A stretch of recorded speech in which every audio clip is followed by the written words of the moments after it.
Lead Can Fly, podcast for contemporary art song. Hello and a warm welcome to Lead Can Fly, podcast for contemporary art song. Today I'm very, very happy to welcome Irene Kurka, a soprano and podcaster from Germany who did more than 200 episodes for her podcast Neue Musik Leben that she started in 2018, an international podcast in English and German now. And as a soprano, she sang more than 320 first performances and world premieres. So I'm very, very proud and happy to have you here, Irene. Welcome. Well, thank you for having me here. I'm really excited about what we're going to talk about now. How wonderful. We chose a lead by the composer Eva-Maria Houben, and she was a professor of musicology in Dortmund, and she's also an organ player and a composer. And she was part, and she is part of this Edition Wandelweiser. I would say it's more than just a label. It was founded by Antoine Beuger from the Netherlands, a composer and editor. And it's a kind of another spirit of music practicing. What do you think, Irene? How was it to meet Eva-Maria and Antoine Beuger and work together with the Edition Wandelweiser? You made a lot of records with them. Yes, I met Antoine Beuger when I moved to Düsseldorf, and through Antoine Beuger, then I also met Eva-Maria Houben, and I just met them in the right time because before they didn't do singing voice because it just did not fit their aesthetics or their ideas, dealing with this silence and sound and let things happen, and somehow the singing voice was maybe too emotional, and you probably already are, I don't know, an opera star or something. So they didn't write for it. And when I met him, it was really great fortune also that he said, well, next year we're going to have a festival for art song, and we want to figure out how Wandelweiser composers deal with it. And so I premiered a piece by Jörg Frey, a Swiss composer who is now very, very sought after.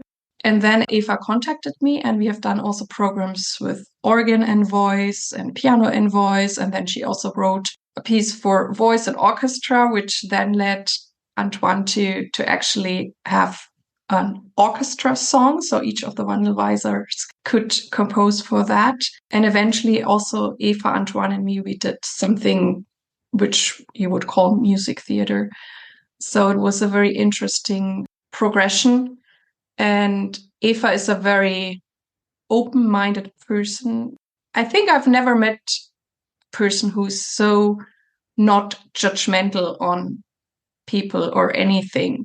And that also was, I worked a lot with her at the university where she was professor. We did workshops with her students. And I always found that she opened the space that they can explore and talk about anything. And she's so good at that, even though sometimes when, like after concerts, people would approach her, and sometimes I had the feeling they would maybe ask even mean questions or something, where I maybe would be like, oh, what should I answer now?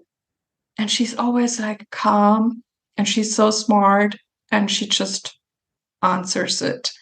And it's always brilliant. And there is no pressure. And in a way, it also then, even maybe at first, the person who asked this kind of attacking question is a little bit maybe, I'm going to get her or something. They stop because she's also just answering it.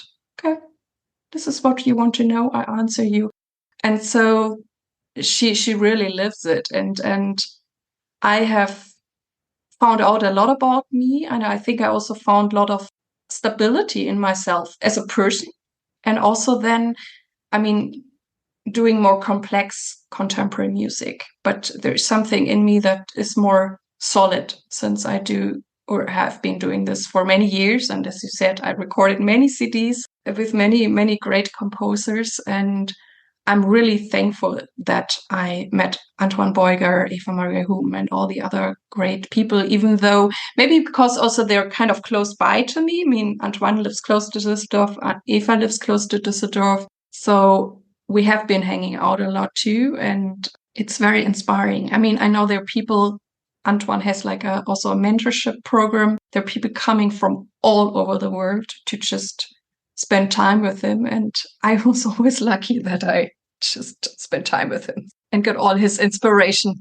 I want to talk about a little bit about the approach of Eva and Antoine. And she wrote a book, Musical Practice as a Form of Life.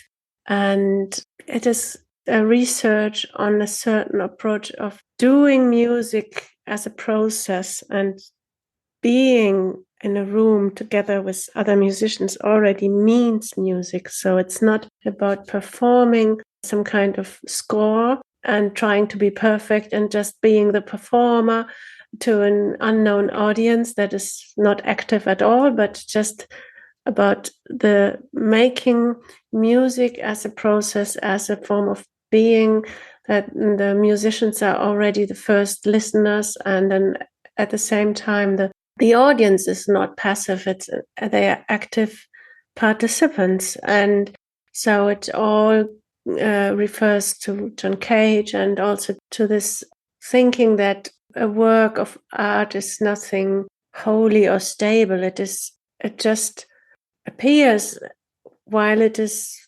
practiced, and then it disappears again.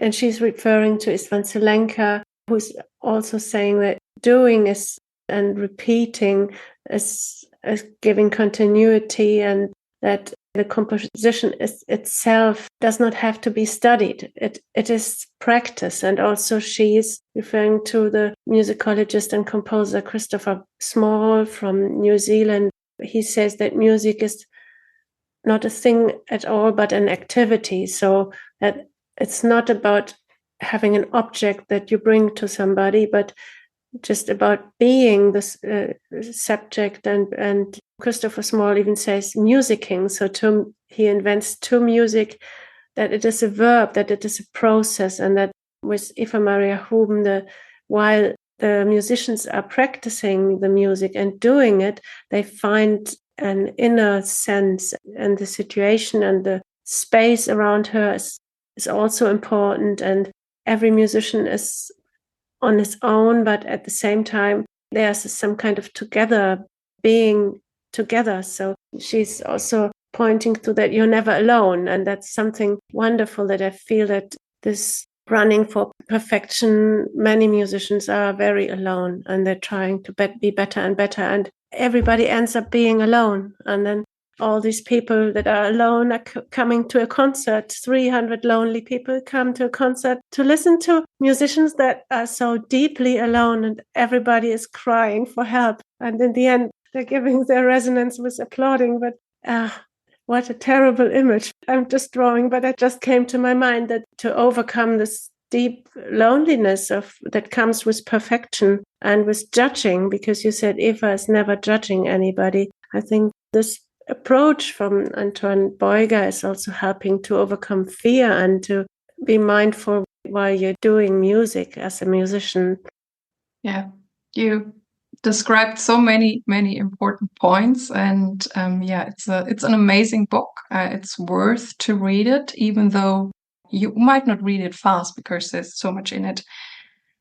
The phrase I also like a lot, the one you started with, being together. I think that's also very, very important in this approach, that you are in this room with those people. And there happen to be a few people who play an instrument or sing, and others just sit and listen.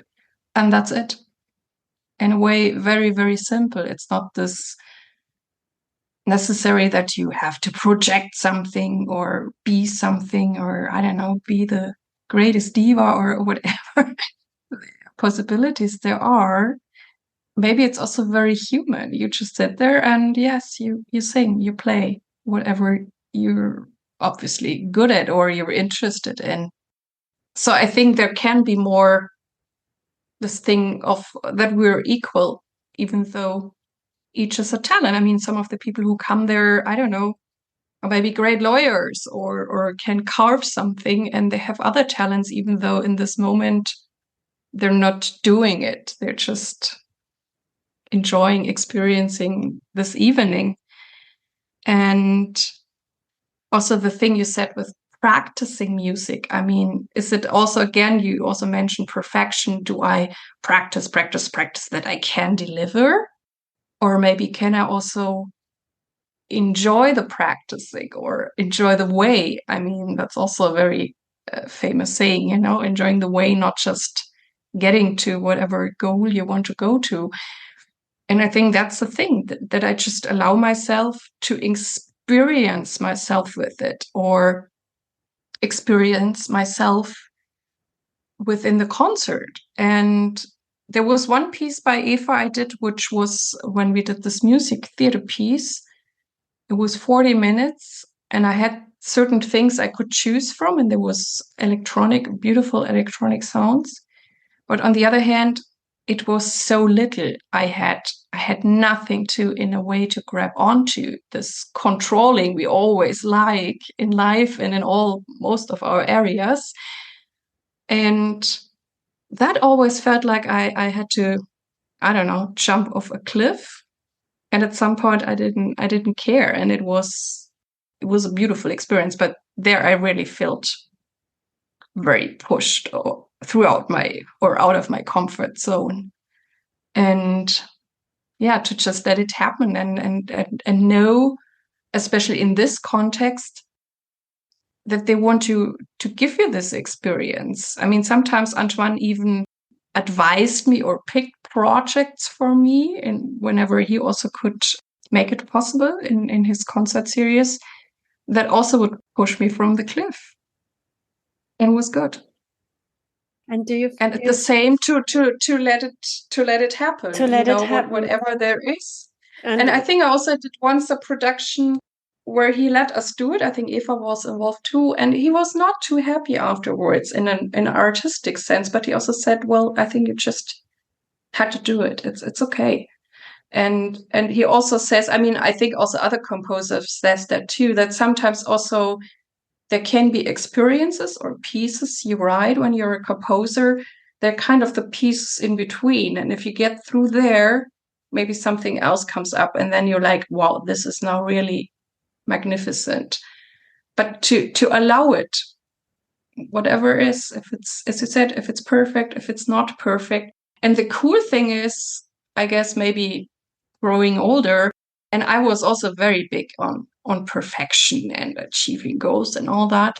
But as more as I can let go in my life, things become so much easier, and I'm much more myself. I'm enjoying myself on stage or wherever I go, and people can feel that. So they're even more attracted. And well, that's how at least it was for me. So, but I think it's also about freedom. So the more you start to trust into the moment and to melt into the moment and do something, but let it go at the same time. So you become softer, and the softer you are, I always feel like it's like water. When the water is soft, and it can go through all textures. So the softer you are, you can even go through walls if you then it's so, things, as you say, become so easy, and it's so hard to become so soft. And Eva-Maria Houben called music also a practice of peace and of belief and peace. So I think it's a way of mindfulness and of becoming what you are, whatever it is in that moment, because your personality is melting away anyway. So did it give you some kind of inner freedom to work with those wonderful people from the Edition Wandelweiser to get into this approach by making music?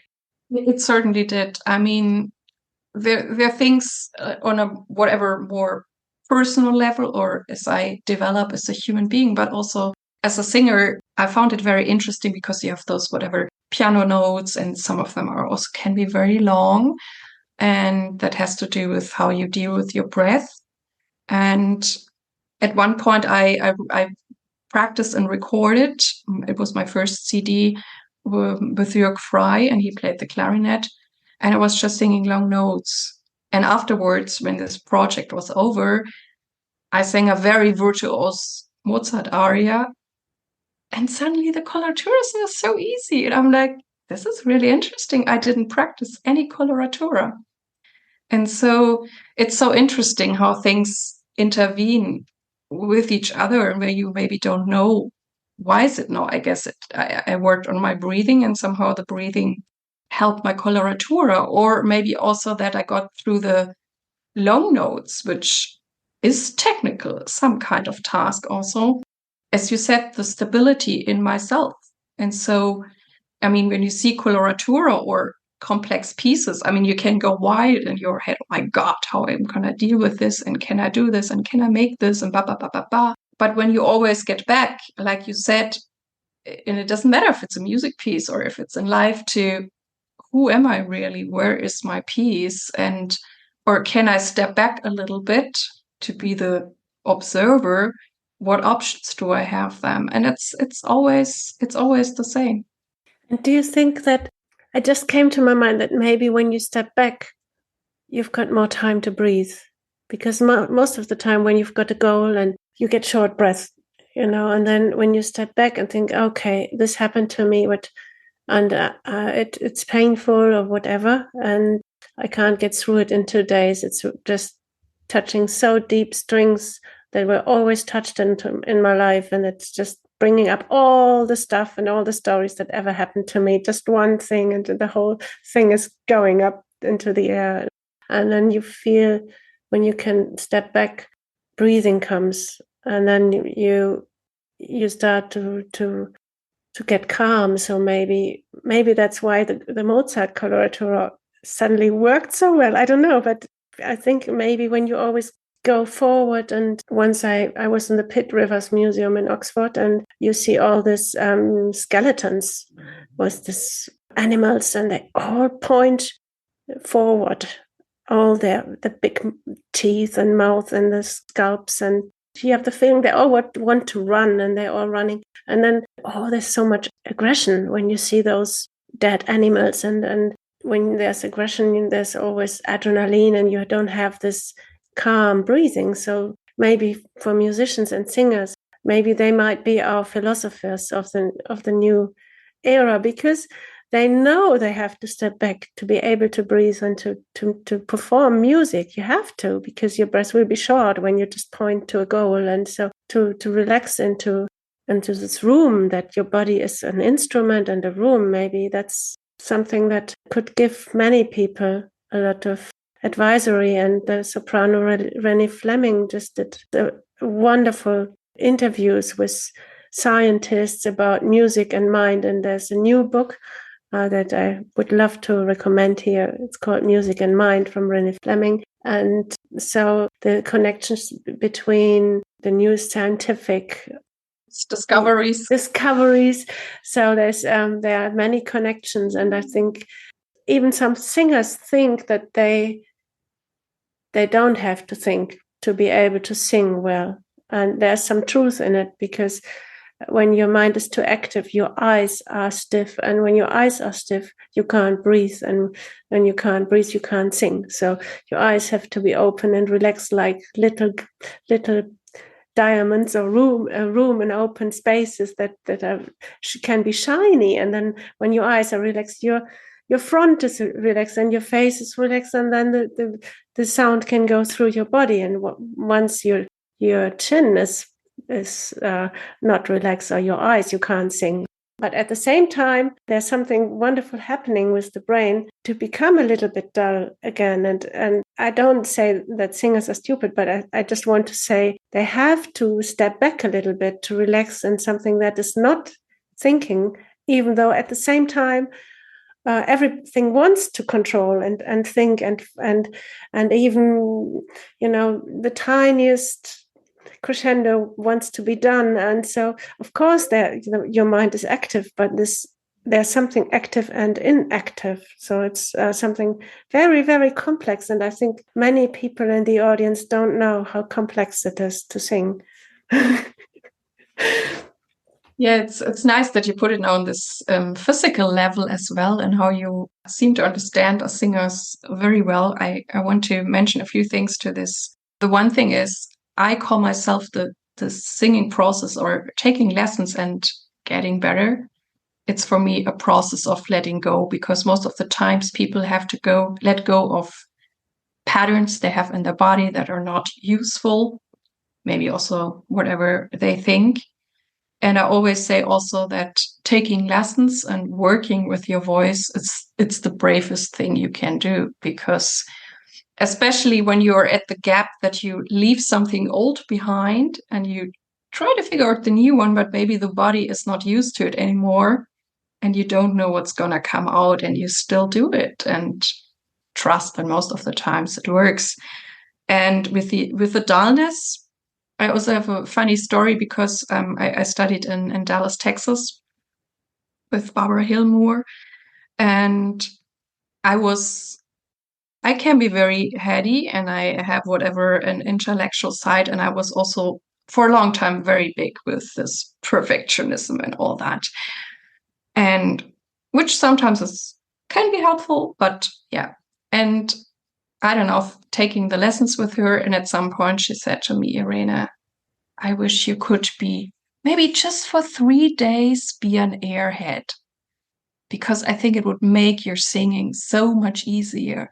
You think too much, you control too much, you judge yourself too much. And back then, I think I couldn't take it. I'm like, why should I be stupid?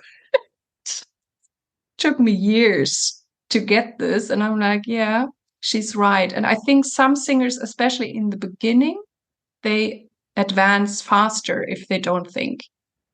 At some point, it's also maybe interesting to really, okay, what else can I do with this piece? That there's this curiosity to, oh, what else is possible?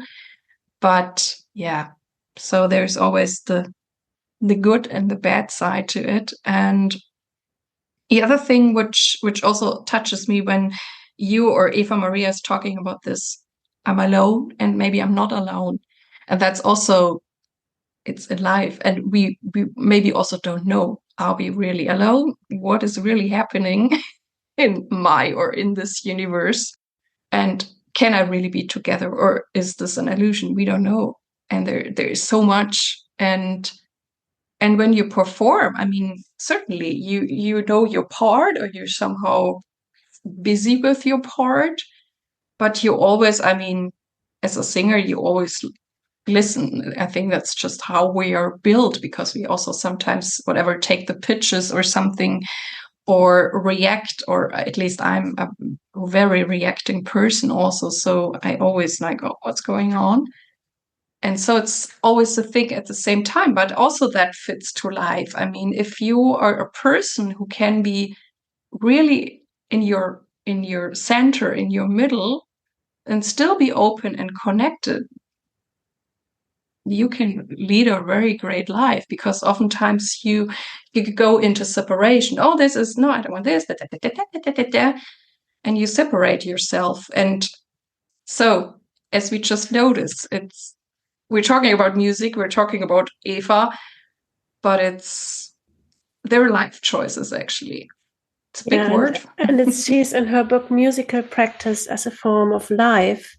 I mean, just the title is saying a lot, and she's taking examples of many composers and also philosophers like Vladimir Yankelevich, a French philosopher and musicologist, who is talking about the presque rien, the nearly nothing, and that the highest thing a human being can ever experience is to catch some kind of glimpse of that nearly nothing that is passing away immediately. And Vladimir Yankelevich also was a pupil of Henry Bergson, the big philosopher, and Bergson was, together with Wilhelm Dilthey, built this, what they say in German, Lebensphilosophie, so this pointing to what Dilthey said, the experience. There's always a connection. It's always connected. There's not the subject, the object, and then the thinker that exposes to something that is outside.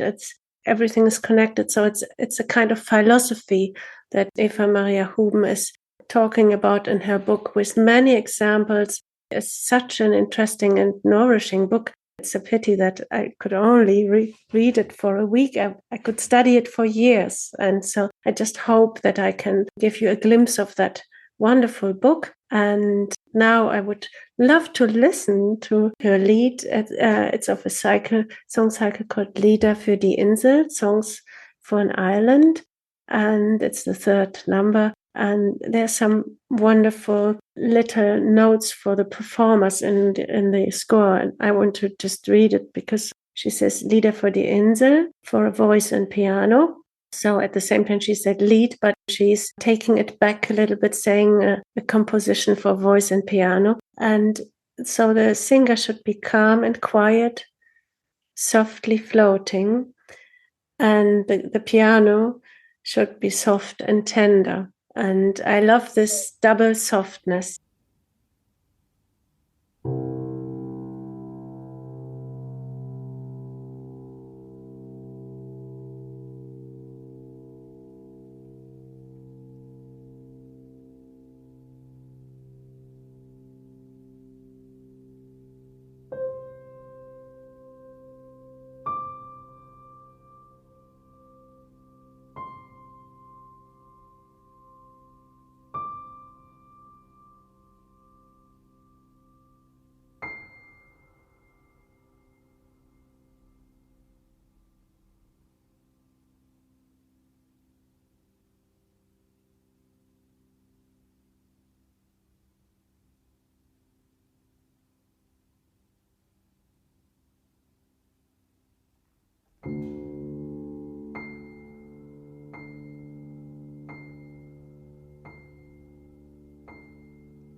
This was the third song of Lieder für die Insel, Songs for an Island by Eva-Maria Houben.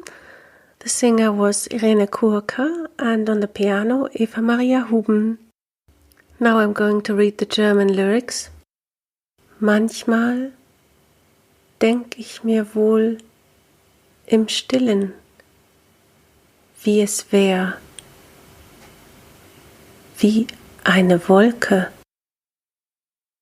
Yeah, it is so wonderful, Irene, to talk to you about all this process and about this approach from the Edition Wandelweiser, that you're doing music now and that opens yourself as a space in a room connected to other people, that musicians that are also spaces in a room connected. And maybe is it also a physical experience that you can feel more connectivity between the musicians when you make music in that way? So is there a bigger connection that happens, or a more intensity? Or in a way, I think yes, but I'm not sure what was first, the egg or the hen, because I think I was always very open or always very connecting to musicians, and I don't know if it got stronger through my experience with Wandelweiser or if it always was my approach, because that's for me the most exciting thing, to really communicate with the other musicians on stage and not be, I don't know,